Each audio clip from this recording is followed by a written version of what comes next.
my name is Keely and I'm the owner and creator here at Soy and Shea, and thank you so much for joining me for what will be the last behind the scenes video for 2019.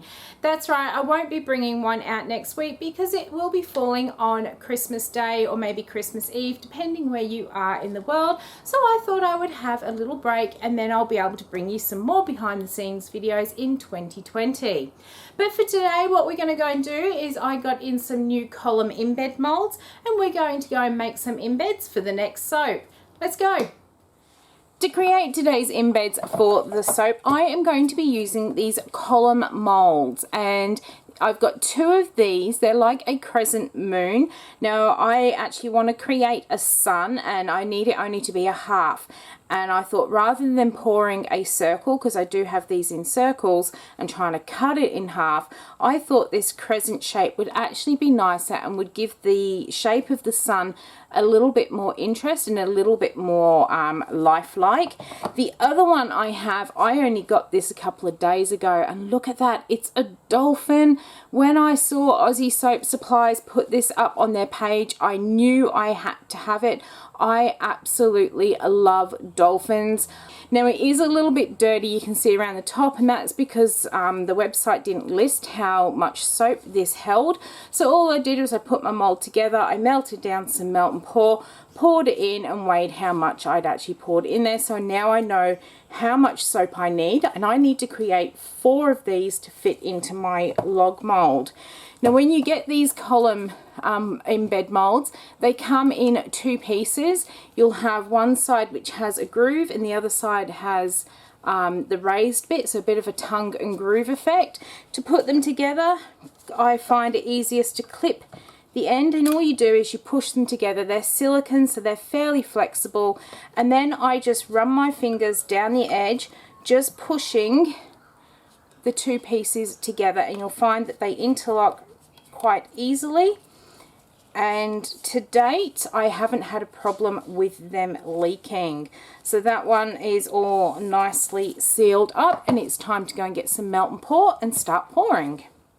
Okay, so the first one I'm going to do are my dolphins, and I worked out that my dolphin, which was this little bit here, it took about 35 to 40 grams worth of melt and pour. So because I need to make 4 of these, I've gone up to 160 just to be on the safe side.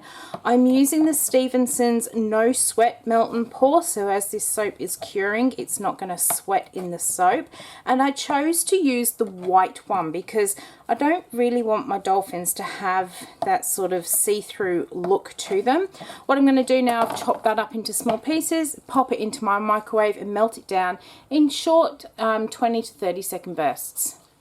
Okay, so that has melted down. If you've watched any of my previous melt and pour embed molds, you know that I like to melt it down to a point where I still have a couple of little chunks in here so that I know I'm not overheating it. And then that residual heat from out of the glass jug and that soap will actually finish melting that down while we add in our colours.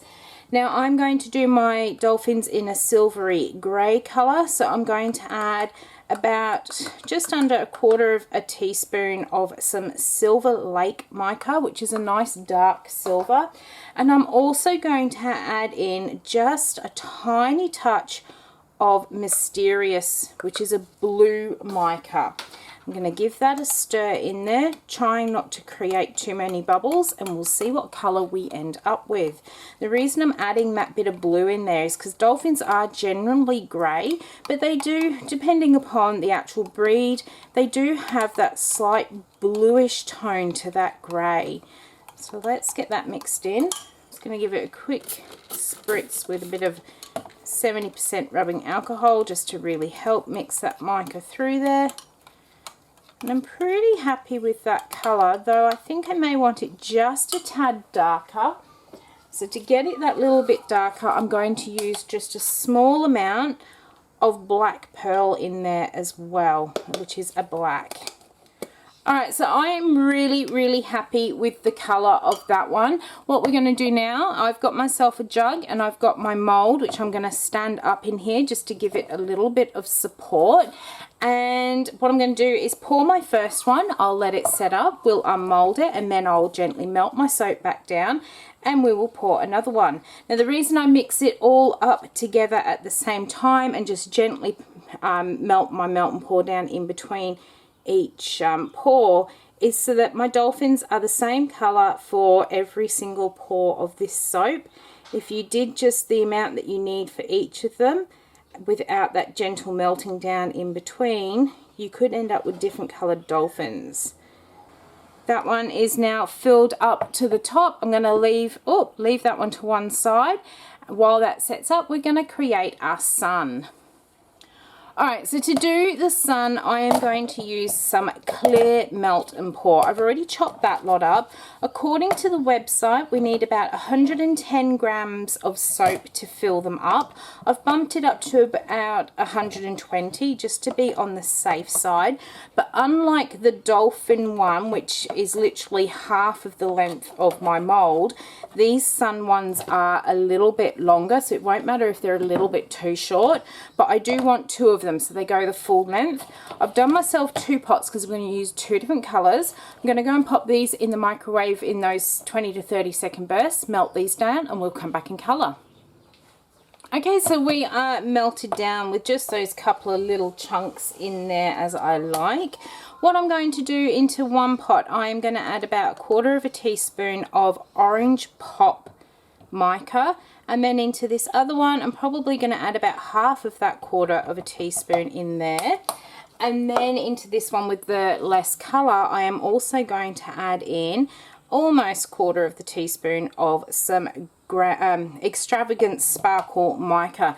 Now you've seen what this one looks like in soap. Wait until you see it in melt and pour. It really is beautiful.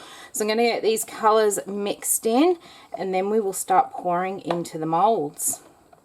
Alright, so they're now all mixed in. What I'm going to do is leave these sit here for just a couple of minutes. I need the temperature to drop down a little bit because we're going to pour it into the mold and hopefully get a little bit of a swirl effect going. Alright, so hopefully we are down to the right sort of temperature to hopefully get a nice little bit of a marble effect. I'm going to use this jug again and I am going to stand my mold up in there. And I'm going to just very gently start pouring and go in alternate colours. So we'll pour a bit of the orange and a bit of the gold. And then I'm going to fill up both of these. In fact, let's see if we can... oh, I'm doing it. Not too much... oh, I was going to say not too much mess yet, but I have just created a mess. That is a good reason why you should measure over. Alright, I'm going to leave it at that. I have got a couple of bubbles there, just give it a bit of a spritz. I'm going to grab my other mold here and finish pouring it in. Now the reason I'm trying to move the jugs as well backwards and forwards is so that you don't just end up with all gold on one side and all orange on the other, so that we end up with a nice sort of blend of the two colours. Let's give that a bit of a swirl just to get that bit of melt and pour melting again. To do this, you need your melt and pour to be setting so that it doesn't just combine together to create one colour, if that makes sense. Like if I was to pour these while they were still warm, there would be absolutely no differentiation between the colours, but hopefully pouring at this sort of temperature we'll be able to see that gold and that orange. Just going to top that one up, give that a spritz. I am going to go and just heat this down and pop that into a little ball mold so we can use that for something else. I'm going to let that sit up, but then we're going to take a look at our dolphin. So I have had these sitting here for quite some time. In fact, I've actually poured all three other of my dolphins that I'm going to be needing. These molds are really simple to take apart. All you need to do is start to peel them and just very gently pull it apart. The trick is to make sure that you're not too impatient to take these out, because you want this soap in here to be fully set. I'm just going to peel that one away and then pull it out. Oops. And we're almost there. And that's it. So I have that one out. That end's a bit messy, but there is our little dolphin. He's so super cute. I am going to trim this end up so we end up with a nice little dolphin at that end too.